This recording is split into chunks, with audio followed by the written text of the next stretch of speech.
ಅತಿ ಶ್ರೇಷ್ಠ ಜೀವಿತಕ್ಕೆ ಕರೆಯಲ್ಪಟ್ಟಿರುವಂತಹ ಪ್ರಿಯ ದೇವರ ಮಕ್ಕಳೇ, ನೀವೆಲ್ಲರೂ ಕೂಡ ಅಮೂಲ್ಯವಾದವರು, ಶ್ರೇಷ್ಠವಾದವರು. ಯಾರು ಕೂಡ ಕೇಳಲ್ಲ, ಮೇಲೂ ಇಲ್ಲ. ನಾವೆಲ್ಲರೂ ಕೂಡ ಕ್ರಿಸ್ತನಲ್ಲಿ ಒಂದೇ.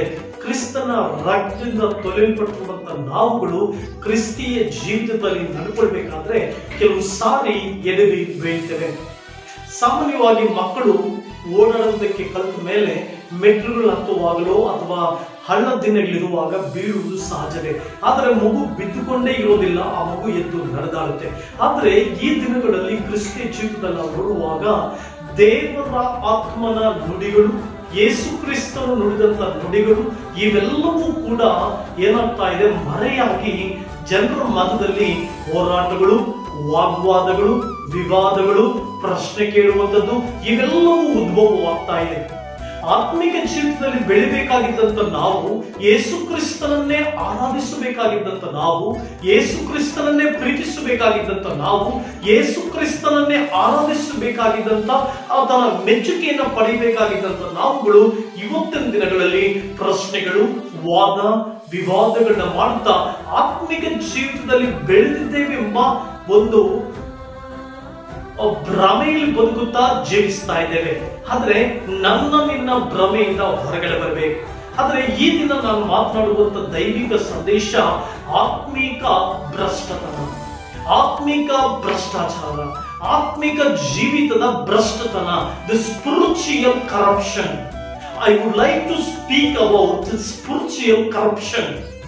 ಆತ್ಮಿಕ ಜೀವಿತದಲ್ಲಿ ಕರಪ್ಷನ್ ಆಗಿ ಹೋಗಿರುವಂತ ದೇವ ಜನರ ಮಕ್ಕಳ ಕುರಿತಾಗಿ, ದೇವ ಮಕ್ಕಳ ಕುರಿತಾಗಿ ನಾನು ಇವತ್ತು ಮಾತನಾಡ್ತಾ ಇದ್ದೇನೆ. ಇದಕ್ಕೆ ಆಧಾರವಾಗಿ ತೆಗೆದುಕೊಂಡಿರುವಂತಹ ವೇದಭಾಗ ಎಫೆಸದವರಿಗೆ ಬರೆದ ಪತ್ರಕ್ಕೆ 4ನೇ ಅಧ್ಯಾಯ 22ನೇ ವಚನ. ಯೇಸುವಿನಲ್ಲಿರುವ ಸತ್ಯೋಪದೇಶವು ಯಾವುವೆಂದರೆ, ನೀವು ನಿಮ್ಮ ಹಿಂದಿನ ನಡತೆಯನ್ನು ಅನುಸರಿಸದೆ ಪೂರ್ವ ಸ್ವಭಾವವನ್ನು ತೆಗೆದು ಹಾಕಿ ಬಿಡಬೇಕೆಂದು, ಅದು ಮೋಸಕರವಾದ ದುರಾಶೆಗಳಿಂದ ಕೆಟ್ಟು ಹೋಗುವಂತದ್ದು. ಪ್ರಿಯ ದೇವರ ಮಕ್ಕಳೇ, ಇಲ್ಲಿ ಎಫೆಸದವರಿಗೆ ಬರೆದ ಪತ್ರಿಕೆಯಲ್ಲಿ ಪೌಲನು ದೇವರಾತ್ಮ ಪ್ರೇರಿತನಾಗಿ ಬರೀತಾ ಇದ್ದಾನೆ. It's called spiritual corruption. ನನ್ನ ಜೀವಿತ ಇವತ್ತು ಆತ್ಮಿಕ ಕರಪ್ಷನ್ ಅಲ್ಲಿ ಹೋಗ್ತಾ ಇದೆಯಾ, ಆತ್ಮಿಕ ಭ್ರಷ್ಟತನದಲ್ಲಿ, ಮೋಸತನದಲ್ಲಿ ಹೋಗ್ತಾ ಇದೆಯಾ? ನಾವು ಸ್ವಲ್ಪ ಗಮನ ಹರಿಸಬೇಕು. ನಾವು ಗಮನ ಹರಿಸಿ ದೇವರ ಕಡೆ ತಿರುಗಿಕೊಂಡ್ರೆ ದೇವರು ನಮಗೆ ತನ್ನ ಕೃಪೆಯನ್ನು ತೋರಿಸಿ ತಿರುಗಿ ನಮ್ಮನ್ನ ತನ್ನ ಆಶೀರ್ವಾದಗಳಲ್ಲಿ, ತನ್ನ ಕೃಪೆಯಲ್ಲಿ, ತನ್ನ ಮಹಿಮೆಯಲ್ಲಿ ಸೇರಿಸಿಕೊಳ್ತಾನೆ. ಇಲ್ಲದೆ ಹೋದ್ರೆ ನಿನ್ನ ಜೀವಿತದಲ್ಲಿ ನಾವು ತಿರಸ್ಕಾರ ಮಾಡಿದ್ರೆ ಅಥವಾ ಈ ಭ್ರಷ್ಟತನವನ್ನ ನಾವು ಅದೇ ರೀತಿ ಇಟ್ಕೊಂಡು ಹೋದ್ರೆ ದೇವರು ಸಹಿಸುವವನಲ್ಲ. ಆದುದರಿಂದ ನಮ್ಮನ್ನ ಪರೀಕ್ಷೆ ಮಾಡಿಕೊಳ್ಳೋಣ, ನಾವು ತಿದ್ದಿಕೊಳ್ಳೋಣ. ನೀವು ಹೇಳಬಹುದು, ಪಾಸ್ಟ್ರೆ ಇದು ಕರಪ್ಷನ್ ಅಂತ ಹೇಳ್ತಾ ಇದ್ದೀರಿ, ಆತ್ಮಿಕ ಕರಪ್ಷನ್ ಅಂತ ಇದ್ದೀರಿ, ಆತ್ಮಿಕ ಭ್ರಷ್ಟಾಚಾರ, ಮೋಸತನ ಅಂತ ಹೇಳ್ತಾ ಇದ್ದೀರಿ. ಹಾಗಾದ್ರೆ ಅದು ಇದೆ ಅಂತ ನಮ್ಗೆ ಹೇಗೆ ಗೊತ್ತಾಗುತ್ತೆ? ಅದು ಇದೆ ಅಂತ ಯಾವ ರೀತಿ ನಾವು ತಿಳ್ಕೊಳ್ಳೋದು? ನಮ್ಮಲ್ಲಿ ಇದೆ ಅಂತ ಹೇಗೆ ಅದನ್ನ ನಾವು ತಿಳ್ಕೊಳ್ಳೋದಕ್ಕೆ ಸಾಧ್ಯ? ಅದನ್ನೇನಾದ್ರೂ ನೀವು ಹೇಳ್ಬೋದಾ ಅಂತಂದ್ರೆ ಖಂಡಿತವಾಗಲು ಅದನ್ನ ನಾನು ಹೇಳ್ತೇನೆ. ಮಕ್ಕಳೇ, ಆಶೀರ್ವಾದ ಪ್ರಸಂಗಗಳು ಖಂಡಿತವಾಗಲು ನೀನು ಯೇಸು ಕ್ರಿಸ್ತನ ಅಂಗೀಕರಿಸಿಕೊಂಡ್ರೆ, ಯೇಸು ಕ್ರಿಸ್ತನನ್ನ ಸ್ವೀಕಾರ ಮಾಡಿಕೊಂಡು ಆತನಿಗೆ ಮೆಚ್ಚುಗೆಯಾಗಿ ನಡ್ಕೊಂಡು ಹೋಗ್ತಾ ಇದ್ರೆ ಆಶೀರ್ವಾದ ನಿನ್ನ ಹಿಂಬಾಲಿಸ್ಕೊಂಡು ಬರುತ್ತೆ, ಅದ್ಭುತಗಳು ನಿನ್ನ ಹಿಂಬಾಲಿಸ್ಕೊಂಡು ಬರುತ್ತೆ, ಮಾತ್ಕಾರಗಳು ನಿನ್ನ ಹಿಂಬಾಲಿಸ್ಕೊಂಡು ಬರುತ್ತೆ. ಯಾಕಂದ್ರೆ ಶುಭವು ಕೃಪೆಯು ನನ್ನನ್ನು ಹಿಂಬಾಲಿಸಬಹುದು.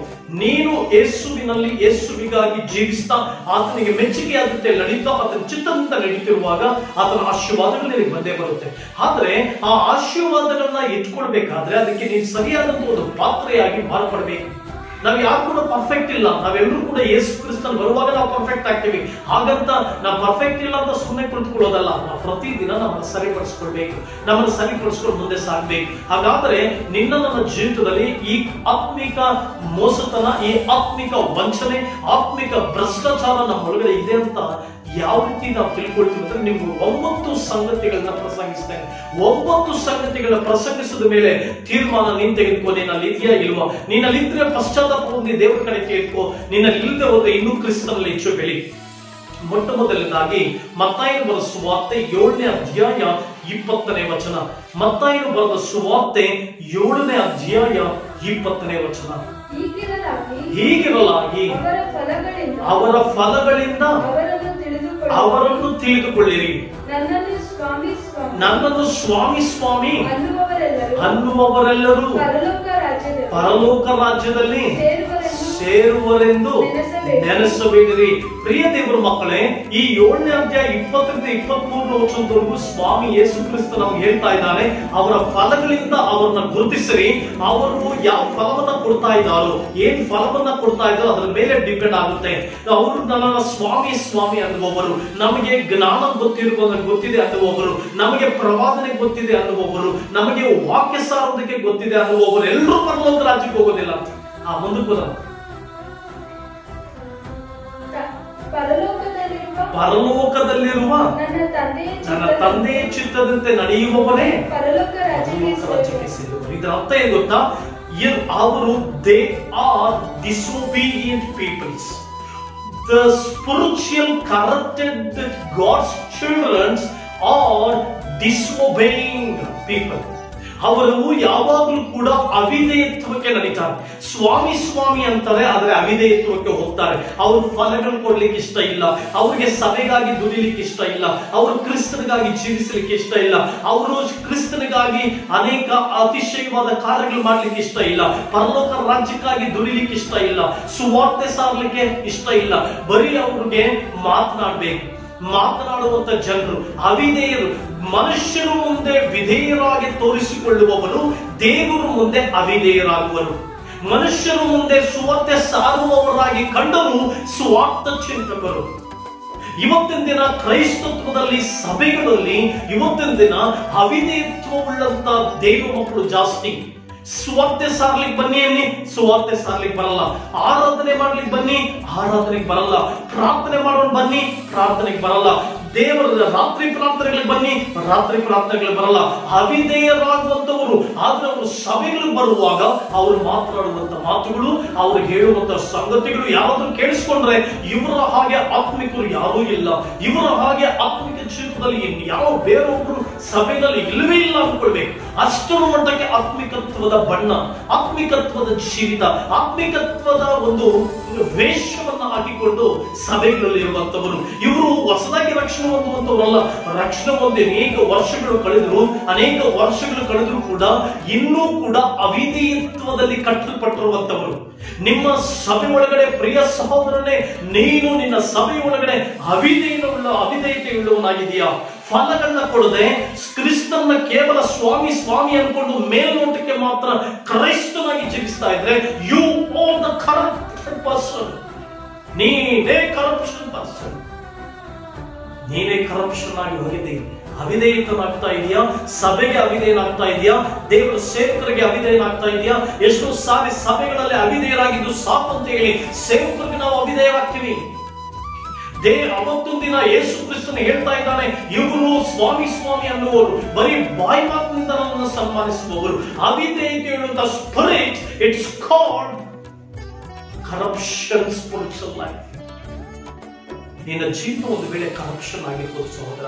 ಅದಕ್ಕೆ ಗುರುತು ಏನು ಗೊತ್ತಾ? ನೀನು ಅವಿಧೇಯನಾಗ್ತೀಯ, ಸೇವೆಗೆ ಅವಿಧೇಯನಾಗ್ತೀಯ, ಯೇಸು ಕ್ರಿಸ್ತನಿಗೆ ಅವಿಧೇಯನಾಗ್ತೀಯ, ಸಭೆಗೆ ಅವಿಧೇಯನಾಗ್ತೀಯ, ದೇವರ ಸೇವಕರಿಗೆ ಅವಿಧೇಯನಾಗ್ತೀಯ.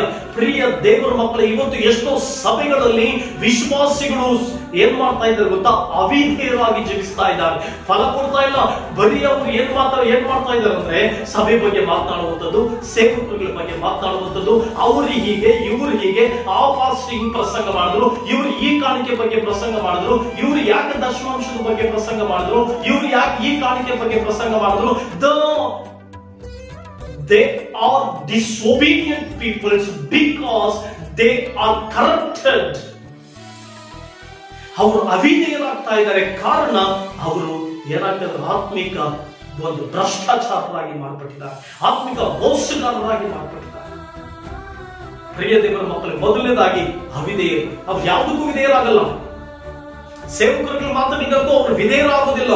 ಸೇವಕರುಗಳು ಬೆಳೀತಾ ಇದ್ರೆ ಸಾಕು, ಸೇವಕರಲ್ಲಿ ಅಭಿವೃದ್ಧಿ ಆಗ್ತಾ ಇದ್ರೆ ಸಾಕು. ಇವ್ರು ಯಾಕೆ ಹೀಗೆ, ಇವ್ರು ಯಾಕೆ ಹೀಗೆ, ಅವ್ರು ಯಾಕೆ ಹೀಗೆ, ನಿನಗೆ ಅದೆಲ್ಲ ಬೇಕಾಗಿಲ್ಲ ಸಹೋದರ. ನೀನ್ ದೇವರಿಗೆ ವಿಧೇಯನಾಗಿ, ನೀನ್ ಸಭೆಗೆ ಬಂದು ವಿಧೇಯನಾಗಿ ಕರ್ತನ ರಾಜ್ಯದ ಕಟ್ಟುವಿಕೆಗಾಗಿ ಉಪಯೋಗಿಸಲ್ಪಡಬೇಕು. ಬಟ್ ಇವತ್ತಿನ ದಿನ ಏನ್ ಮಾಡ್ತಾ ಇದೆಯಾ? ಡಿಸ್ಒಬಿಡಿಯಂಟ್ ಆಗ್ತಾ ಇದೆಯಾ?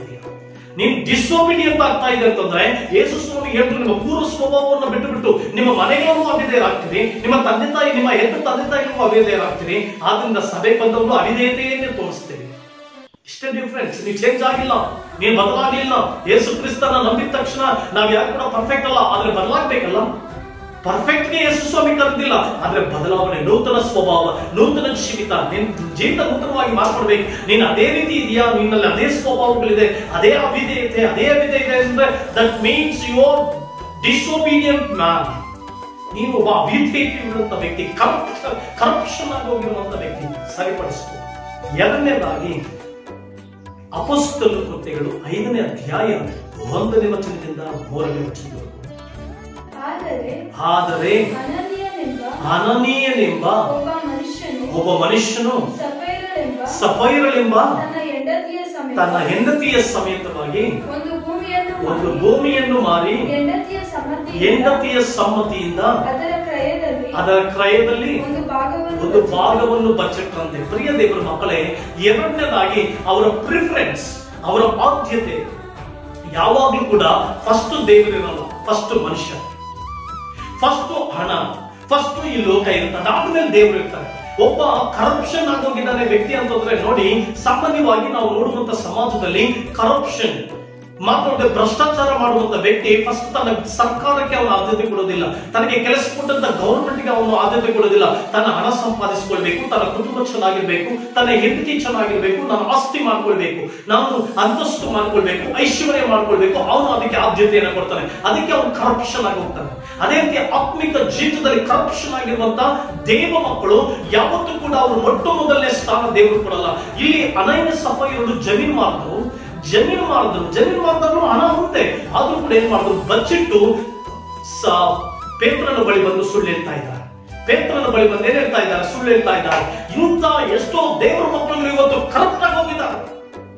ದೇವರಿಗೋಸ್ಕರ ಕೊಡು, ನಿನಗೆ ಬಂದಂತ ಆದಾಯದಲ್ಲಿ ದೇವರಿಗೋಸ್ಕರ ಕೊಡು, ನಿನಗೆ ಬಂದಂತ ಕಾಲದಲ್ಲಿ ದೇವರಿಗೋಸ್ಕರ ಕೊಡು, ಮೊಟ್ಟ ಮೊದಲನೇ ಸ್ಥಾನ ದೇವರು ಕೊಡು, ಪ್ರಾರ್ಥನೆಯಲ್ಲಿ ಮೊಟ್ಟ ಮೊದಲನೇ ಸ್ಥಾನ ದೇವರು ಕೊಡು ಅಂತಂದ್ರೆ ಬೇಡ. ಕರಪ್ಷನ್ ನನ್ನ ಜೀವಿತದಲ್ಲಿ ಎಷ್ಟು ಮಟ್ಟಕ್ಕೆ ನೀನು ಕರಪ್ಷನ್ ಆಗಿ ಹೋಗ್ತೀಯೋ, ನಿನ್ನ ಜೀವಿತದಲ್ಲಿ ಭ್ರಷ್ಟಾಚಾರ ಏನ್ ಮಾಡ್ತಾರೆ ಗೊತ್ತಾ? ಈ ಲೋಕದ ಸರ್ಕಾರ ಕೂಡ ಭ್ರಷ್ಟಾಚಾರವನ್ನ ತೆಗೆದುಕೊಂಡು ಜೈಲಿಗೆ ಆಗುತ್ತೆ. ಅದೇ ರೀತಿ ನಿನ್ನ ಜೀವಿತದಲ್ಲಿ ನರಕ ಯಾತನೆ. ಆತ್ಮಿಕ ಜೀವಿತದಲ್ಲಿ ಕರಪ್ಷನ್ ಆಗಬೇಡ. ನೀನು ಆತ್ಮಿಕ ಜೀವಿತದಲ್ಲಿ ಕರಪ್ಷನ್ ಆಗೋದಕ್ಕಿಂತ ಯೇಸು ಕ್ರಿಸ್ತನ ಅಂಗೀಕರಿಸಿಕೊಳ್ಳದೆ, ಯೇಸು ಕ್ರಿಸ್ತನ ನಂಬದೇ ಮಾತ್ರ ಯೇಸು ಕ್ರಿಸ್ತನ ಆರಾಧಿಸ್ತಾ ಇರುವಂತದ್ದು ಒಳ್ಳೆಯದು.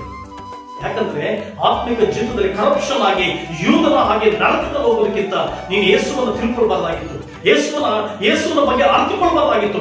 ಅರ್ಥಕೊಂಡ ಮೇಲೆ ಬದಲಾಗಬೇಕಾಗಿತ್ತು. ಅರ್ಥಕೊಂಡ ಮೇಲೆ ನಿನ್ನ ಆತ್ಮಿಕ ಜೀವಿತ ಶುದ್ಧವಾಗಿರ್ಬೇಕಾಗಿತ್ತು.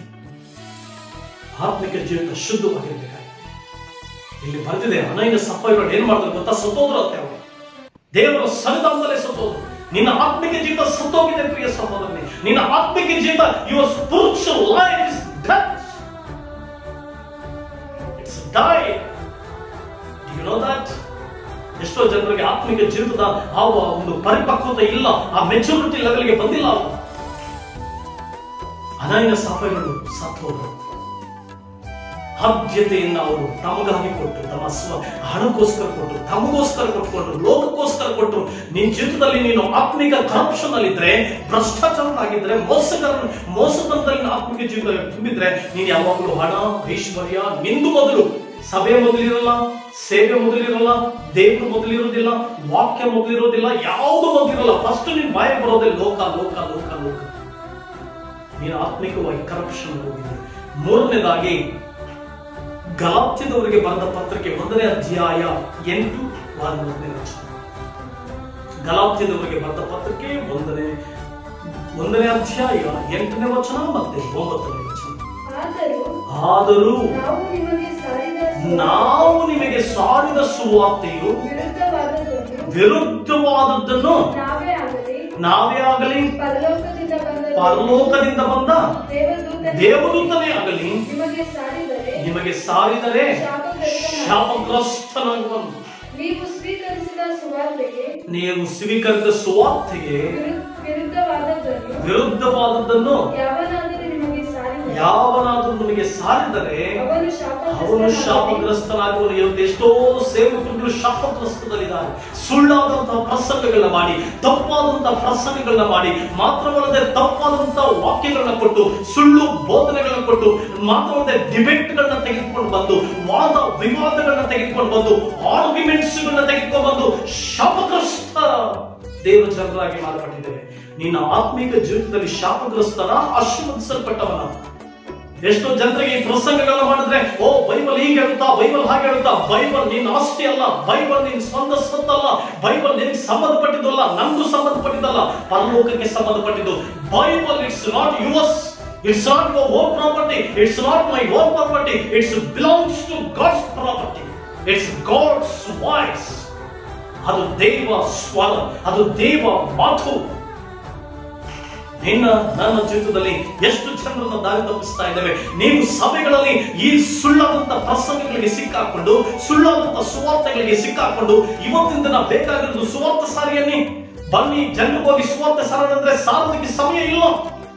ಆ ಪಾಸ್ಟ್ ಹೀಗೆ, ಈ ಪಾಸ್ಟ್ ಹಾಗೆ, ಆ ಪಾಸ್ಟ್ ಹೀಗೆ, ಈ ವಿಶ್ವಾಸ ಹೀಗೆ, ಇವ್ರು ಹಿಂಗ್ ಪ್ರಸಂಗ ಮಾಡ್ತಾರೆ, ಅವರು ಹಿಂಗ ಅಭಿವೃದ್ಧಿ ಆಗ್ತಾ ಇದ್ದಾರೆ, ಇವ್ರು ಇಷ್ಟು ಕೋಟಿ ಜಮೀನು ತೆಗೆದುಕೊಂಡ್ರು, ಅವ್ರು ಅಷ್ಟು ಕೋಟಿ ಕಾರು ಓಡಾಡ್ತಾರೆ, ಇವ್ರು ಇಷ್ಟು ಕೋಟಿ ಇದ್ರಲ್ಲಿದೆ, ಇವ್ರು ಇಷ್ಟು ಕೋಟಿ ಆದಾಯ ಮಾಡ್ಕೊಂಡ್ರು, ಏನ್ ಮಾಡ್ತಾ ಇದ್ದಾರೆ. ಇದೇ ನಿನ್ನ ಪ್ರಸಂಗಗಳು, ಇದೇ ನಿನ್ನ ಮಾತು. ದೇವರ ಆಶೀರ್ವಾದ ಹೆಂಗ್ ಬರುತ್ತೆ? ದೇವರು ಹೇಳಿದ್ದು ಸುವಾರ್ತೆ ಸಾರು.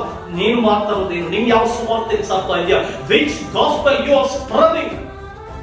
Instead of spreading God's message, you are spreading and you are criticizing God's people and God's servants.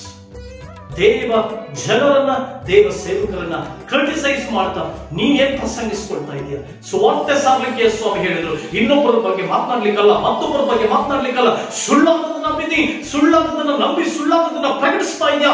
You are the cursed person. ನೀನೇ ಶಾಪಗ್ರಸ್ತ ವ್ಯಕ್ತಿ. ಯಾರಿಗೂ ಹೆದರದವನು, ಯಾರಿಗೂ ಹೆದರ್ತಾ ಇಲ್ಲ ನೀನು, ಯಾರಿಗೂ ಭಯ ಪಡ್ತಾ ಇಲ್ಲ, ಯಾರಿಗೂ ಯಾರ ಭಯವಿಲ್ಲದೆ ನೀನು ಇಷ್ಟು ಮುಂದೆ ಹಾಗೆ ನೀನು ಜೀವಿಸ್ತಾ ಇದೆಯಾ? ದೇವರು ಸುವಾರ್ತೆ ಸಾರಬೇಕಾಗಿದೆ. ಇವತ್ತು ಯಾವ ವಾರ್ತೆ ಸಾರ್ತಾ ಇದೆ? ಆತ್ಮಿಕ ಜೀವಿತದಲ್ಲಿ ಕರಪ್ಷನ್ ಆಗೋಗಿರೋನು ಸುಳ್ಳನ್ನೇ, ಸುಳ್ಳು ಸುಳ್ಳು ಸುಳ್ಳು ಸುಳ್ಳನ್ನೇ ಪ್ರಸಂಗಿಸ್ತಾರೆ, ಸುಳ್ಳನ್ನೇ ಹೇಳ್ತಾರೆ, ಸುಳ್ಳು ರೀತಿಯೆಲ್ಲ ಹೇಳ್ತಾರೆ, ಸುಳ್ಳನ್ನೇ ಮಾತಾಡ್ತಾನೆ. ಪ್ರಿಯ ದೇವರ ಮಕ್ಕಳ ವಿಶ್ವಾಸಗಳೇ, ದೇವರು ನಿಮ್ಗೆ ಹೇಳಿದ್ದು ಸುವಾರ್ತೆಯನ್ನು ಸಾರ್ರಿ. ಅಪೊಸ್ತಲರ ದಿನಗಳೆಲ್ಲ ಅವ್ರು ಯಾರ ಬಗ್ಗೆ ಮಾತನಾಡಲಿಲ್ಲ, ಏನು ನೋಡ್ಲಿಲ್ಲ, ತಮಗಿದ್ದಂತ ಆಸ್ತಿಯನ್ನು ತೆಗೆದುಕೊಂಡು ಅಪೊಸ್ತಲರ ಪಾದಕ್ಕೆ ಹಾಕಿ ಅವರು ದೇವರೊಬ್ಬರು ನಮ್ಗೆ ಸಾಕೋದ್ರು. ಇವತ್ತಿಂದ ನಾನು ಹೇಳ್ತಾ ಇಲ್ಲ, ಅವರವರು ಸೇವಕರುಗಳು ಅವ್ರು ಎಷ್ಟು ಕೋಟಿ ಆದ್ರೆ ಇಟ್ಕೊಳ್ಳಿ, ಎಷ್ಟು 5 ಲಕ್ಷ ಆದ್ರೆ ಇಟ್ಕೊಳ್ಳಿ, ಅದು ಅವ್ರಿಗೂ ಅವ್ರ ದೇವರಿಗೆ ಸಂಬಂಧಪಟ್ಟಿದ್ದು. ಅವರು ಅವರ ದೇವರಿಗೆ ಲೆಕ್ಕ ಕೊಡ್ಬೇಕು, ನೀನು ನಿಮ್ ದೇವರಿಗೆ ಲೆಕ್ಕ ಕೊಡ್ಬೇಕು. ನೀನು ಅವ್ರ ದೇವರ ಅವರ ರಕ್ಷಕನಿಗೆ ಲೆಕ್ಕ ಕೊಡ್ತಾರೆ, ಅವನ ಕರ್ತವನಿಗೆ ಲೆಕ್ಕ ಕೊಡ್ತಾರೆ. ಅದನ್ನ ಯಾರು ಕರ್ತರೋ, ಅದನ್ನ ಯಾರು ಅಭಿಷೇಕ ಮಾಡ್ತಾರೋ ಅವ್ರಿಗೆ ಅದನ್ನ ಲೆಕ್ಕ ಕೊಡ್ತಾರೆ. ನೀನ್ ಲೆಕ್ಕ ಹೇಳಯ್ಯ, ನಿನ್ನ ಲೆಕ್ಕ ಹೇಳು ಸಹೋದರ, ನೀನ್ ಲೆಕ್ಕ ಕೊಡ್ಬೇಕಲ್ಲ. ಎಚ್ಚರಿಕೆಯಿಂದಿರು, ಎಚ್ಚರಿಕೆಯಿಂದಿರು. ಮಾತ್ರವಲ್ಲದೆ ಎಫೆಸ 6:12, ಎಫೆಸದವರಿಗೆ ಬಂದ ಪತ್ರಿಕೆ 6ನೇ ಅಧ್ಯಾಯ 12ನೇ ವಚನ. ನಾವು ಹೋರಾಡುವುದು ಮನುಷ್ಯ ಮಾತ್ರದವರ ಸಂಗಡವಲ್ಲ, ರಾಜತ್ವಗಳ ಮೇಲೆಯೂ, ಅಧಿಕಾರಗಳ ಮೇಲೆಯೂ, ಅಂಧಕಾರದ ದೊರೆತನಗಳ ಮೇಲೆಯೂ, ಆಕಾಶ ಮಂಡಲದ ದುರಾತ್ಮ ಸೇನೆಗಳ ಮೇಲೆ ಹೋರಾಡುವವರಾಗಿದ್ದೇವೆ. ಅಂದ್ರೆ ಈ ಆತ್ಮಿಕ ಕರಪ್ಷನ್ ಆಗೋಗಿರುವವರು, ಆತ್ಮಿಕ ಕರಪ್ಟ್ ಆಗೋಗಿರುವಂತವರು, ಆತ್ಮಿಕ ಭ್ರಷ್ಟಾಚಾರದವರಿಗೆ ಕರೆಕ್ಟ್ ಆಗಿ ಯುದ್ಧ ಮಾಡಕ್ ಬರಲ್ಲ. ಅವ್ರು ಕರೆಕ್ಟ್ ಆಗಿ ಯುದ್ಧ ಮಾಡಕ್ ಬರಲ್ಲ, ಫೈಟ್ ಮಾಡಕ್ ಬರಲ್ಲ. ಅವ್ರಿಗೆ ಸೈತಾನ್ ಮೇಲೆ ಫೈಟ್ ಮಾಡಕ್ ಬರಲ್ಲ, ಆಶೆಗಳ ಮೇಲೆ ಫೈಟ್ ಮಾಡಕ್ ಬರಲ್ಲ, ಕಷ್ಟಗಳ ಮೇಲೆ ಫೈಟ್ ಮಾಡಕ್ ಬರಲ್ಲ. ಅವ್ರು ಯಾವ್ದ್ರ ಮೇಲೆ ಫೈಟ್ ಮಾಡ್ತಾರೆ, ಯಾವ್ದ್ರ ಮೇಲೆ ಫೈಟ್ ಮಾಡ್ತಾ ಇರ್ತಾರೆ ಗೊತ್ತಾ? ಈ ಪಾಸ್ಟ್ ಹಿಂಗೆ, ಈ ಚರ್ಚ್ ಹಿಂಗೆ, ಇವ್ರು ಹಿಂಗೆ, ಇವ್ನು ಪ್ರಸಂಗ ಮಾಡದ್ನ ಯೂಟ್ಯೂಬ್ ನಲ್ಲಿ ಫೈಟ್ ಮಾತ್ರವಲ್ಲ, ಇವ್ನು ಪ್ರಸಂಗ ಮಾಡದ್ನ ಇನ್ನೊಂದು ಸೋಷಿಯಲ್ ಮೀಡಿಯಾದಲ್ಲಿ ಫೈಟ್, ಅಲ್ಲಿ ಫೈಟ್, ಇಲ್ಲಿ ಫೈಟ್. ಅವ್ನಿಗೆ ಸೈತಾನ್ ಮೇಲೆ ಫೈಟ್ ಮಾಡೋದು ಗೊತ್ತೇ ಇರೋದು. Wrong fighters. ಪ್ರಿಯ ದೇವರ ಮಕ್ಕಳೇ, ನೀನು ಆತ್ಮಿಕ ಜೀವಿತದಲ್ಲಿ ಸರಿಯಾಗಿದ್ರೆ ನಿನ್ ಜೀವಿತ, ನಿನ್ನ ಕುಟುಂಬ ಎಲ್ಲವನ್ನ ಸರಿಯಾದ ರೀತಿಯಲ್ಲಿ ಅರ್ಥ ಮಾಡಿಕೊಂಡು ಸೈತಾನನ ಮೇಲೆ ನೀನು ಹೋರಾಡುವಂತನಾಗ್ತೀಯ. ಅದು ಸರಿಯಾದ ರೀತಿಯಲ್ಲಿ ಹೋರಾಡ್ತೀಯ. ಅಂಧಕಾರದ ಶಕ್ತಿಗಳ ಮೇಲೆ, ದುರಾತ್ಮ ಸೇನೆಗಳ ಮೇಲೆ ಹೋರಾಡುವನಾಗಿರ್ತೀಯ. ದೇ ಬ್ಯಾಟಲ್ ಇನ್ಕರೆಕ್ಟ್ಲಿ ಅವ್ರು ಬ್ಯಾಟಲ್ ಮಾಡಕ್ ಬರಲ್ಲ. ಯಾಕಂದ್ರೆ ಅವ್ರು ಯಾವಾಗಲೂ ಕೂಡ ಯಾರ ಜೊತೆ ಫೈಟ್ ಮಾಡ್ತಾ ಇರ್ತಾರೆ? ಮನುಷ್ಯರ ಜೊತೆ. ನೀನು ಆತ್ಮಿಕತ್ವದಲ್ಲಿ ಸರಿಯಾಗಿದ್ರೆ ಸೈತಾನ ಮೇಲೆ ಕಾನ್ಸಂಟ್ರೇಷನ್ ಮಾಡಿ, ಅವರ ಕಾರ್ಯಗಳ ಮೇಲೆ, ಅಂಧಕಾರ ಶಕ್ತಿಗಳ ಮೇಲೆ ಕಾನ್ಸಂಟ್ರೇಷನ್ ಮಾಡಿ, ಅದು ನಿನ್ನ ಕುಟುಂಬಕ್ಕೆ ವಿರುದ್ಧವಾಗಿ ಬರುವಾಗ ಅದನ್ನು ಹೋರಾಡಿ ಗೆದ್ದು ಪವಿತ್ರಾತ್ಮನ ಸಹಾಯದಿಂದ, ಯೇಸುವಿನ ಸಹಾಯದಿಂದ ಆಯುಧಗಳನ್ನ ಧರಿಸಿಕೊಂಡು ಜಯ ಪಡ್ತೀಯ. ಇಲ್ಲದೆ ಹೋದ್ರೆ ಮನುಷ್ಯರ ಮೇಲೆ ಜಗಳ ಆಡ್ತಾ ಇರ್ತೀಯ. ನೀನ್ ಜಾಸ್ತಿ ಮನುಷ್ಯರ ಮೇಲೆ, ಜಾಸ್ತಿ ನಿಮ್ ಪಾಸ್ಟರ್ ಮೇಲೆ, ಜಾಸ್ತಿ ನಿಮ್ ಚರ್ಚ್ ಮೇಲೆ, ಜಾಸ್ತಿ ವಿಶ್ವಾಸಗಳ ಮೇಲೆ, ಜಾಸ್ತಿ ಯಾರೋ ಪ್ರಸಂಗ ಮಾಡೋದ್ರ ಮೇಲೆ, ಜಾಸ್ತಿ ಯೂಟ್ಯೂಬ್ ನಲ್ಲಿ ಫೈಟ್ ಮಾಡ್ತಾ ಇದೆಯಾ? ಅದರ ಅರ್ಥ ನಿನಗೆ ಫೈಟ್ ಮಾಡಕ್ ಗೊತ್ತಿಲ್ಲ. You are not the correct person to fight for battle. ನೀನು ಸೂಕ್ತ ಯುದ್ಧದಲ್ಲಿ ಸೂಕ್ತ ವ್ಯಕ್ತಿ ಅಲ್ಲ. ನಿನ್ ಸೋತೋಗಿದೆ. You are not a correct person. ಯುದ್ಧ ಮಾಡುವ, ಯುದ್ಧಕ್ಕೆ ಹೋಗುವವನು ಸಕಲ ವಿಷಯಗಳಲ್ಲಿ ಅವನು ತನ್ನ ಇದು ಮಾಡ್ಕೊಂಡಿರ್ತಾನೆ. ಮಿಲಿಟರಿ ನೋಡಿ, ಅದು ಬಹಳ ಡಿಸಿಪ್ಲಿನ್ ಆಗಿ ಅವ್ರು ಯುದ್ಧ ಮಾಡ್ತಾ ಇರ್ತಾರೆ. ನಿನ್ ಜೊತೆದಲ್ಲಿ ಕರೆಕ್ಟ್ ಆಗಿ ಡಿಸಿಪ್ಲಿನ್ ಆಗಿ ನೀನ್ ಕರೆಕ್ಟ್ ಆಗಿ ಯುದ್ಧ ಮಾಡಕ್ ಬಂದಿಲ್ಲ ಅಂತಂದ್ರೆ ನೀನ್ ಸೋತು ಹೋಗ್ತೀಯ. ನೀನು ಮನುಷ್ಯರ ಮೇಲೆನೆ ಹಾರಿಸ್ತಾ ಇರ್ತೀಯ. ನನಗೆ ಒಂದು ತಮಾಷೆ ನೆನಪಾಗುತ್ತೆ. ಚಾರ್ಲಿ ಚಾಪ್ಲಿನ್ ಅವನು ಒಂದು ಸುಮಾರು ವರ್ಷಗಳ ಹಿಂದೆ ನಾನೊಂದು ಅವನ ವಿಡಿಯೋವನ್ನ ನೋಡ್ತಾ ಇದ್ದೆ. ಒಂದು ಕಡೆ ಮಿಲಿಟರೀಸ್ ಎಲ್ಲ ಹೋಗಿರ್ತಾರೆ, ಬಾಂಬ್ಗಳನ್ನ ಹಾಕ್ತಾ ಇರ್ತಾರೆ. ಇವನೇನ್ ಮಾಡ್ತಾನೆ, ತಮಾಷೆಗೋಸ್ಕರ ಹೋಗಿ ಏನೇನೋ ಮಾಡ್ಲಿಕ್ಕೆ ಹೋಗ್ತಾನೆ. ಆ ಬಾಂಬ್ಗಳು ತಿರುಗಿ ಅವನ ಕಮಾಂಡರ್ಗಳ ಮೇಲೆ, ಅವ್ರ ಮೇಲೆನೆ ಬೀಳ್ತಾ ಇರ್ತಾರೆ. ಮತ್ತೆ ಓಡೋಗಿ ಅಳ್ಕೊಂಡ್ಬಿಡ್ತಾರೆ. ಈ ರೀತಿಯಾಗಿ ಎಷ್ಟೋ ಕ್ರೈಸ್ತರು ಆತ್ಮಿಕ ಜೀವಿತದಲ್ಲಿದ್ದಾರೆ. ಫೈಟ್ ಮಾಡಕ್ ಗೊತ್ತಿಲ್ಲ, ಬ್ಯಾಟಲ್ಸ್ ನ ಹೆಂಗೆ ಟ್ಯಾಕಲ್ ಮಾಡ್ಬೇಕು ಗೊತ್ತಿಲ್ಲ, ಬ್ಯಾಟಲ್ಸ್ ನ ಯಾವ ಟ್ಯಾಕಲ್ ಮಾಡ್ಬೇಕು ಅನ್ನೋದು ಗೊತ್ತಿಲ್ಲ. ಇವತ್ತಿಂದ ನಾವು ಹೋರಾಡಿ ಪ್ರಾರ್ಥನೆ ಮಾಡ್ಬೇಕು ಗೊತ್ತಿಲ್ಲ ನಿನಗೆ. ಪ್ರಿಯ ದೇವರ ಮಕ್ಕಳೇ, ಯುದ್ಧ ಮಾಡುವಂತ ಕೌಶಲ್ಯತೆಯನ್ನ ನೀವು ಕಲ್ತಿರಬೇಕು ಆತ್ಮಿಕ ಜೀವಿತದಲ್ಲಿ. ಯಾವಾಗ ನೀವು ಸ್ಪಿರಿಚುವಲ್ ಕರಪ್ಷನ್ ಆಗಿ ಹೋಗ್ತೀವಿ, ನೀನು ಕರೆಕ್ಟ್ ಆಗಿ ಬ್ಯಾಟಲ್ ಮಾಡಕ್ ಬರಲ್ಲ. ಆದ್ದರಿಂದ ನಿನಗೆ ಕರೆಕ್ಟ್ ಆಗಿ ಯುದ್ಧ ಮಾಡ್ಲಿಕ್ಕೆ ಬರಲ್ಲ. ಅವಾಗಲೇ ಜನರ ಮೇಲೆ ಯುದ್ಧ ಮಾಡೋದು ಜಾಸ್ತಿ. ಅಣ್ಣನ ಮೇಲೆ, ತಮ್ಮನ ಮೇಲೆ, ಅಕ್ಕನ ಮೇಲೆ, ತಂದೆ ಮೇಲೆ, ಅವ್ರ ಮೇಲೆ, ಪಾಸ್ಟರ್ ಮೇಲೆ, ವಿಶ್ವಾಸಿಗಳ ಮೇಲೆ, ಸೇವಕರ ಮೇಲೆ, ಚರ್ಚ್ ಮೇಲೆ ದಾಳಿ ಮಾಡ್ತೀಯ. ಯಾಕಂದ್ರೆ ಸೈತಾನ ಮೇಲೆ ದಾಳಿ ಮಾಡಿದ್ರೆ ಬಂದು ನಿನ್ ಜೀವಿತದಲ್ಲಿ ಭಯ. ನಿನ್ಗೆ ಸೈತಾನ ಮೇಲೆ ದಾಳಿ ಮಾಡೋದಕ್ಕೆ ನಿನ್ಗೆ ಗೊತ್ತಿಲ್ಲ, ದುರಾತ್ಮಗಳ ಮೇಲೆ ದಾಳಿ ಮಾಡೋದಕ್ಕೆ ನಿನ್ಗೆ ಗೊತ್ತಿಲ್ಲ, ಶಕ್ತಿಗಳ ಮೇಲೆ ದಾಳಿ ಮಾಡೋದಕ್ಕೆ ನಿನ್ಗೆ ಗೊತ್ತಿಲ್ಲ. ಆದ್ರಿಂದ ಮನುಷ್ಯರ ಮೇಲೆ ದಾಳಿ ಮಾಡುತ್ತೆ. ಯಾರ ಮೇಲೆ ದಾಳಿ ಮಾಡ್ತಾ ಇದೆಯಾ? ಎಚ್ಚರ. ನಿನ್ ಕರೆಕ್ಟ್ ಆಗಿ ಆತ್ಮಿಕ ಕರಪ್ಷನ್ ಇದ್ರೆ ನಿನ್ಗೆ ಯುದ್ಧ ಮಾಡ್ಲಿಕ್ಕೆ ಬರಲ್ಲ. ಆತ್ಮಿಕ ಜೀವಿತದಲ್ಲಿ ಹೋರಾಡ್ಲಿಕ್ಕೆ ಬರಲ್ಲ ನಿನಗೆ. ಮಾತ್ರವಲ್ಲದೆ 6ನೇದಾಗಿ 2 ಪೇತ್ರ 2:1-2. ಆದರೆ ಇಸ್ರಾಯೇಲ್ ಜನರಲ್ಲಿ ಸುಳ್ಳು ಪ್ರವಾದಿಗಳು ಎದ್ದರಲ್ಲ. ಅದೇ ಪ್ರಕಾರ ನಿಮ್ಮಲ್ಲಿಯೂ ಸುಳ್ಳು ಬೋಧಕರು ಇರುವರು. ಅವರು ನಾಶಕರವಾದ ಮತಭೇದಗಳನ್ನು ಕಳ್ಳತನದಿಂದ ಹುಟ್ಟಿಸುವರು. ತಮ್ಮನ್ನು ಕೊಂಡುಕೊಂಡ ಒಡೆಯನನ್ನೂ ಕೂಡ ತಾವು ಅರಿಯುವು. ನೀನು ಸ್ಪಿರಿಚುವಲ್ ಕರಪ್ಷನ್ ಅಲ್ಲಿದ್ರೆ ನಿನ್ ಜೀವಿತದಲ್ಲಿ ಇಲ್ಲಿ ಸುಳ್ಳು ಬೋಧಕರು ಮತಭೇದಗಳನ್ನು ಉಂಟು ಮಾಡ್ತಾ ಇರುತ್ತೆ. ನೀನು ನಿನ್ನ ಸಭೆಯಲ್ಲಿ ಮತಭೇದಗಳನ್ನು ಉಂಟು ಮಾಡ್ತಾ ಇದೀಯಾ, ವಿಶ್ವಾಸಿಗಳ ಮಧ್ಯದಲ್ಲಿ ಭೇದ ಉಂಟು ಮಾಡ್ತಾ ಇದೀಯಾ. ಮಾತ್ರವಲ್ಲದೆ ಸೋಷಿಯಲ್ ಮೀಡಿಯಾ ಸಿಕ್ಬಿಟ್ಟಿದೆ ಅಂತ ಹೇಳಿ ಅಲ್ಲಿ ಭೇದಗಳನ್ನು ಉಂಟು ಮಾಡ್ತಾ, ಸಭೆಗಳ ಮಧ್ಯದಲ್ಲಿ ಭೇದ, ವಿಶ್ವಾಸಿಗಳ ಮಧ್ಯದಲ್ಲಿ ಭೇದ, ಸೇವಕರ ಮಧ್ಯದಲ್ಲಿ ಭೇದವುಳ್ಳ ಪ್ರಸಂಗಗಳನ್ನು ಮಾಡ್ತಾ ಇದೆಯಾ. You are the corruption pastor. You are the corruption believer. You are the corruption evangelist. You are the corruption person. Repent. ನನ್ನದೇ ಅರ್ಥ, ನನ್ನದೇ ಜೀವಿತ, ನನ್ನದೇ ಬ್ರದಕು, ನನ್ನದೇ ಅನ್ಕೊಂಡು ಜೀವಿಸ್ತಾ ಇರುವಂತ ಪ್ರಿಯ ದೇವರ ಮಕ್ಕಳೇ, ಕರಪ್ಷನ್ ಆಗಿ ಹೋಗಿದ್ದೀರಾ.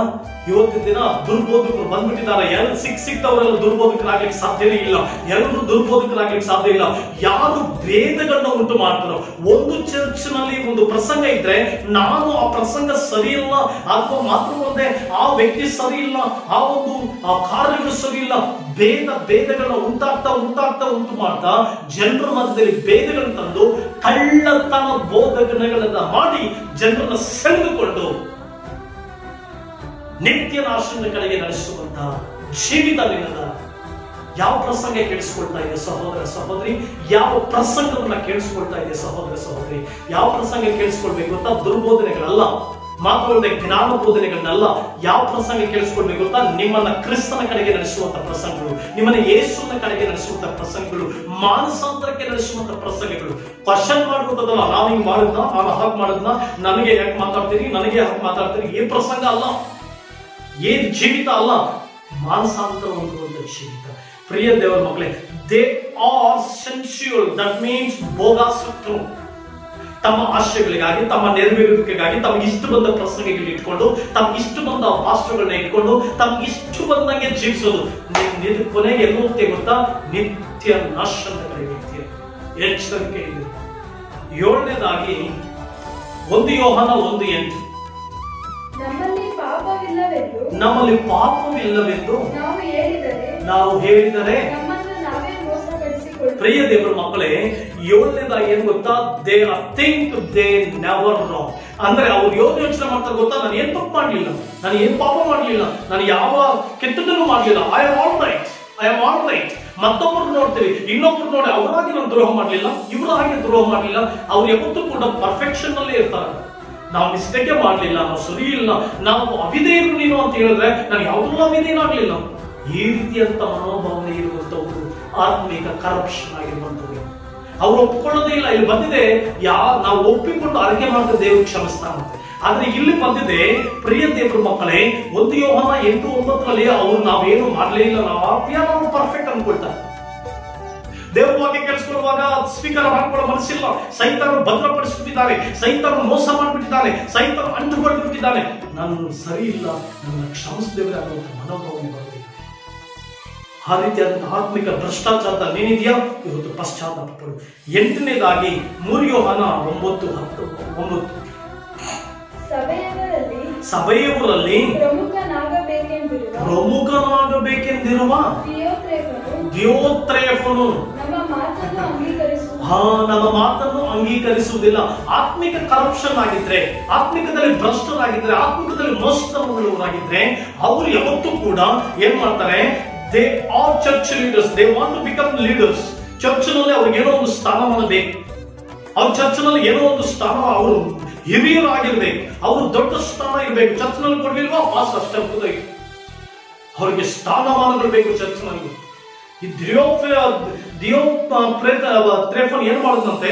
ಇವ್ರನ್ನ ಎದುರಿಸುದಂತೆ, ಇವ್ರು ಹಿರಿಯನಾಗಬೇಕೆಂದಿದ್ದಂತೆ. ಇವ್ರು ಮಾತು ಕೇಳ್ತಾ ಇರ್ಲಿಲ್ಲಂತೆ. ಯಾರಾದ್ರೂ ನಿಮ್ ಚರ್ಚ್ ಒಳಗಡೆ ಅಥವಾ ವಿಶ್ವಾಸಿಯಾದ ನೀನು ನಿಮ್ ಪಾಸ್ಟರ್ ಮಾತು ಕೇಳ್ತಾ ಇಲ್ಲ, ನಿನಗೆ ಕೊಡಲ್ಪಟ್ಟಂತ ದೇವರ ಸೇವಕರ ಮಾತು ನೀನು ಕೇಳ್ತಾ ಇಲ್ಲ, ಅಸಡ್ಡೆ ಮಾಡ್ತಾ ಇದೆಯಾ, ಅವಿಧೇಯನಾಗ್ತಾ ಇದೆಯಾ ಅಂತಂದ್ರೆ ನೀನಲ್ಲದೆ ಇನ್ಯಾರು ಕರಪ್ಷನ್ ಆಗಿದ್ದಾರೆ, ನೀನಲ್ಲದೆ ಇನ್ಯಾರು ಭ್ರಷ್ಟರಾಗಿದ್ದಾರೆ, ನೀನಲ್ಲದೆ ಇನ್ಯಾರು ಆತ್ಮಿಕ ಭ್ರಷ್ಟರಾಗಿ ಬದುಕ್ತಾ ಇದ್ದಾರೆ.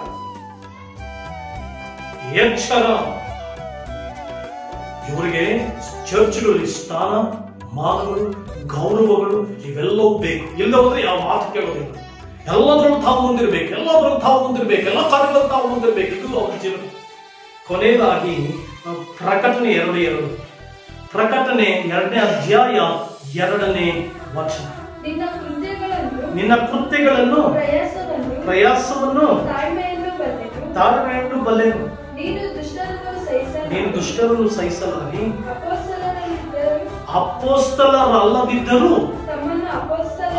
ಇಲ್ಲಿ ಟೈಟಲ್ಸ್ ಬೇಕು ಜನರಿಗೆ. ಇಲ್ಲಿ ಚರ್ಚ್ ಎಲ್ಡರ್ಸ್, ಇವರು ಚರ್ಚ್ಗಳಲ್ಲಿ ಏನ್ ಬೇಕು? ಟೈಟಲ್ಸ್ ಕೊಡ್ಬೇಕು ಅವರಿಗೆ.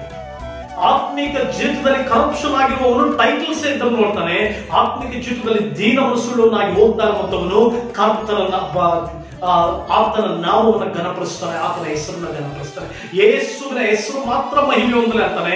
ಯಾರು ಕರಪ್ಷನ್ ಆಗಿರ್ತಾನೋ ಅವನಿಗೆ ದೇವರ ಹೆಸರು ಮಹಿಮೆ ಹೊಂದಲೇ ಅಂತಿರಲ್ಲ. ತಾನು ತನಗೊಂದು ಒಳ್ಳೆ ಹೆಸರು, ತನಗೆ ಹೆಸರು ಬೇಕು, ತನ್ನನ್ನು ಹೊಗಳಬೇಕು, ತನ್ನನ್ನು ಮುಂದೆ ಕರಿಬೇಕು, ತನ್ನನ್ನು ಸನ್ಮಾನ ಮಾಡಬೇಕು. ಇದು ಆತ್ಮಿಕ ಕರಪ್ಷನ್ ಆಗಿ ಹೋಗಿರುವಂತ, ಆತ್ಮಿಕ ಕರಪ್ಟ್ ಆಗಿ ಹೋಗಿರುವಂತ. ಪ್ರಿಯ ದೇವರ ಮಕ್ಕಳೇ, ಈ ಗುಣಗಳು ನಿನ್ನೊಳಗಡೆ ಇದೆಯಾ? ಇವತ್ತು ಮಾನಸಾಂತರ ಒಂದು ದೇವರ ಕಡೆ ತಿರುಗು. ಯೇಸು ಸ್ವಾಮಿ ಹೇಳ್ತಾರೆ, ಪರಲೋಕ ರಾಜ್ಯವು ಸಮೀಪಿಸಿತು, ದೇವರ ಕಡೆ ತಿರುಗಿಕೊಳ್ಳ್ರಿ. ಯೇಸು ಬರ್ತಾ ಇದ್ದಾನೆ. ತಿರುಗಿಕೊಳ್ಳದೆ ಹೋದ್ರೆ, ನೀನು ಮಾನಸಾಂತರ ಹೊಂದದೆ ಹೋದ್ರೆ, ನಾನು ಮಾನಸಾಂತರ ಹೊಂದದೆ ಹೋದ್ರೆ ಪರಲೋಕ ರಾಜ್ಯದಲ್ಲಿ ಕಣ್ಣೀರಿಡಬೇಕಾಗುತ್ತೆ, ಪರಲೋಕ ಸಂಸ್ಥಾನದಲ್ಲಿ ಕಣ್ಣೀರಿಡಬೇಕಾಗುತ್ತೆ. ಈ ಲೋಕದಲ್ಲಿ ಕೇವಲ 70ರಿಂದ 80 ವರ್ಷ ಮಾತ್ರ ನೀನು ಬದುಕೋದು, 70ರಿಂದ 80 ವರ್ಷ ಮಾತ್ರ ನೀವು ಬದುಕೋದು. ಅದಾದ್ಮೇಲೆ ನಿತ್ಯ ನಿತ್ಯ ನಿತ್ಯ ಲೆಕ್ಕವಿಲ್ಲದೆ ಇರುವಂತ ಅಂತ್ಯನೇ ಇಲ್ಲ. ಈ ನಿತ್ಯ ಅಲ್ಲಿ ಕಳಿಬೇಕಲ್ಲ, ಅಲ್ಲಿ ಹೇಗಿರ್ತೀಯ, ಅಲ್ಲಿ ಯಾವ ರೀತಿ ಇರ್ತೀಯ, ಅಲ್ಲಿ ನೀನು ಸರಿಪಡಿಸ್ಕೊಳ್ಬೇಕಾದ್ರೆ ಅಲ್ಲಿ ಸರಿಪಡಿಸ್ಕೊಳ್ಳೋಕೆ ಜಾಗನೇ ಇಲ್ಲ. ಅಲ್ಲಿ ಒಂದು ಸಾರಿ ನೀನು ಲೋಕ ಬಿಟ್ಟು ಹೋದ್ಮೇಲೆ ಸರಿಪಡಿಸ್ಕೊಳ್ಳೋಕೆ ನಿಮ್ಗೆ ಅವಕಾಶನೇ ಇಲ್ಲ. ಇದೇ ಸುಪ್ರಸನ್ನತೆ ಕಾಲ, ಇದೇ ರಕ್ಷಣೆ ದಿನ. ಮಾನಸಾಂತರವನ್ನು repent and come back to Jesus. ಯೇಸುವಿನ ಬಳಿಗೆ ಬಾ. ಯೇಸು ನಿನ್ನ ಜೀವಿತವನ್ನು ಕ್ಷಮಿಸ್ತಾನೆ, ನಿನ್ನನ್ನು ಪರಿಶುದ್ಧಗೊಳಿಸ್ತಾನೆ, ನಿನ್ನನ್ನು ಆತನು ಶುದ್ಧೀಕರಿಸ್ತಾನೆ, ನಿನ್ನ ಬ್ರದಕನ್ನು ಸರಿಪಡಿಸ್ತಾನೆ. ಆತ್ಮಿಕ ಭ್ರಷ್ಟಾಚಾರದ ಹೊರಗಡೆ ಬಾ ಸಹೋದರಿ, ಆತ್ಮಿಕ ಭ್ರಷ್ಟಾಚಾರದ ಹೊರಗಡೆ ಬಾ ಸಹೋದರ. ನಿನ್ನ ಇವತ್ತು ಒಪ್ಪಿಸಿಕೊಡು, ನೀನು ಬರೋದಕ್ಕೆ ಆತನು ಆಶೀರ್ವದಿಸ್ತಾನೆ, ನಿನ್ನ ಜೀವಿತವನ್ನೇ ಅವರು ಆಶೀರ್ವದಿಸ್ತಾರೆ. ಹಲ್ಲೆಲೂಯಾ. ದೇವರ ಮಹಿಮೆ, ದೇವರ ಪ್ರಸನ್ನತೆ ನಿನ್ನ ಜೀವಿತದಲ್ಲಿ ಇರಲಿ. ಪ್ರಿಯ ದೇವರ ಮಕ್ಕಳೇ, ಆತ್ಮಿಕ ಜೀವಿತದಿಂದ ಉನ್ನತ ಸ್ಥಾನಕ್ಕೆ ಹೋಗೋಣ, ಪ್ರಾರ್ಥನೆಯಲ್ಲಿ ಮುಂದುವರಿಯೋಣ, ಕರ್ತನಲ್ಲಿರೋಣ, ಯೇಸುವನ್ನ ಪ್ರೀತಿಸೋಣ, ಯೇಸುವಿಗಾಗಿ ಜೀವಿಸೋಣ. ಇದೇ ಉತ್ತಮವಾದದ್ದು, ಇದೇ ಶ್ರೇಷ್ಠವಾದದ್ದು. ಈ ಮಿಕ್ಕಿದ್ದೆಲ್ಲವೂ ಕೂಡ ಭ್ರಷ್ಟತನ, ಆತ್ಮಿಕ ಭ್ರಷ್ಟತನ, ಎದುರು ಮಾತನಾಡುವಂಥದ್ದು, ವಾದ ವಿವಾದಗಳು ಮಾಡುವಂಥದ್ದು, ದೇವರ ವಿರುದ್ಧವಾಗಿ ನಡೆಯುವುದು, ಅವರ ಸೇವಕರನ್ನ ಭಯಪಡುವಂಥದ್ದು, ಅಭಿನಯರಾಗುವಂಥದ್ದು, ಇದೆಲ್ಲ ಆತ್ಮಿಕ ಕರಪ್ಷನ್. ಇದನ್ನು ಬಿಟ್ಟು ಬಾ, ಹೊರಗಡೆ ಬಾ, ಯೇಸುವನ್ನ ಪ್ರೀತಿಸು, ಯೇಸುವಿಗಾಗಿ ಜೀವಿಸು. ನೀವು ಮನಸ್ಸಾಂತರ ಹೊಂದಿದರೆ ವಿಶ್ರಾಂತಿ ಕಾಲಗಳನ್ನು ಒದಗಿಸ್ತಾನೆ. ಅವಿಧೇಯರಾದ್ರೆ ನಿಮಗೆ ನೀವೇ. ಯೆಶಾಯನು ಬರೆದ ಪ್ರವಾದನೆ ಗ್ರಂಥ 1ನೇ ಅಧ್ಯಾಯಕ್ಕೆ ನಮ್ಮ ಕೊನೆಯದಾಗಿ ನಮ್ಮ ಸತ್ಯವೇದಗಳು ತಿರುಗಿಸೋಣ. ಯೆಶಾಯ 1ನೇ ಅಧ್ಯಾಯಕ್ಕೆ ನಮ್ಮ ಸತ್ಯವೇದಗಳನ್ನ ತಿರುಗಿಸೋಣ. ಪ್ರಿಯ ದೇವರ ಮಕ್ಕಳೇ, ಆ ವಚನದಲ್ಲಿ ಏಕೆ ಬಂದಿದೆ? ಯೆಶಾಯನು ಬರೆದ ಪ್ರವಾದನೆ ಗ್ರಂಥ 1ನೇ ಅಧ್ಯಾಯ 18ನೇ ವಚನ. ಬನ್ನಿರಿ ವಾದಿಸುವ ಎಂದು ಯೆಹೋವನು ಅನ್ನುತ್ತಾನೆ. ನಿಮ್ಮ ಪಾಪಗಳು ಕಡುಗೆಂಪಾಗಿದ್ದರೂ ಹಿಮವಾಗಿ ಬಿಳುಪಾಗುವುದು, ಕರಿಮನುಷ್ಯನ ಬಣ್ಣವಾಗಿದ್ದರೂ ಉಣ್ಣೆಯಂತೆ ಬೆಳಕಾಗುವುದು. ನೀವು ಒಪ್ಪಿಗೆದೇರಾದರೆ ದೇಶದ ಮೇಲನ್ನು ಅನುಭವಿಸಿರಿ, ಒಪ್ಪದೆ ತಿರುಗಿ ಬಿದ್ದರೆ ಕತ್ತಿಯ ಬಾಯಿಗೆ ತುತ್ತಾಗುವಿರಿ. ಇದು ಯೆಹೋವನ ಮಾತು. ವಿಧೇಯರಾದ್ರೆ ಪರಲೋಕದ ಆಶೀರ್ವಾದಗಳನ್ನು ಅನುಭವಿಸುತ್ತೆ, ಇಲ್ಲದೆ ಹೋದ್ರೆ ಕತ್ತಿಯ ಬಾಯಿಗೆ ತುತ್ತಾಗುವಿರಿ. ಯಾವ್ದು ಬೇಕೋ ನೀನೇ ಆರಿಸ್ಕೋ. ದೇವರನ್ನು ಆಶೀರ್ವದಿಸಲಿ. ಕರ್ತನ ಸಮಾಧಾನ ನೊಟ್ಟಿಗಿರಲಿ. ಶಲೋಮ್. ದೇವರ ಸಮಾಧಾನ ನಿನ್ನೊಟ್ಟಿಗಿರಲಿ. Amen, amen.